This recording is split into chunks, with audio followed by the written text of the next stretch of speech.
I think one thing that we all are feeling right now is maybe overwhelmed with the amount of atrocities and the grief that we feel. There are some people who are feeling a sense of even survivor's guilt. This idea of we are so privileged and we are so blessed, and how is it that I have so much and they're suffering so much?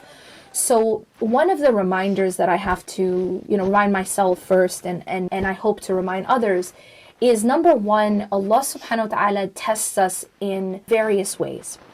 We are not only tested through hardship and loss, but we are also tested through privilege and ease.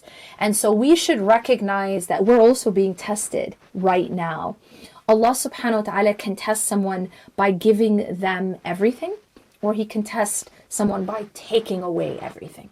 So while we're watching the tests that our brothers and sisters are experiencing in Palestine and in Gaza in specific, we should also recognize, while we are working hard to try to fight against that oppression, and that's part of our deen, is to take action. When you see something wrong, the Prophet ﷺ said, try to change it with your hand. If you cannot, try to change it with your tongue, and at least hate it in your heart, and this is the weakest of faith.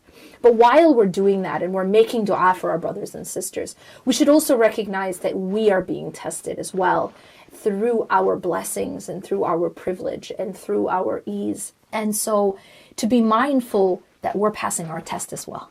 And sometimes the test of privilege and luxury and ease becomes even harder, and people get more lost in those things. And so we should be careful that we are also passing our test, and to remember that Allah subhanahu wa ta'ala is closer to us than our jugular vein, and Allah has not left the people of Gaza. Allah is with them.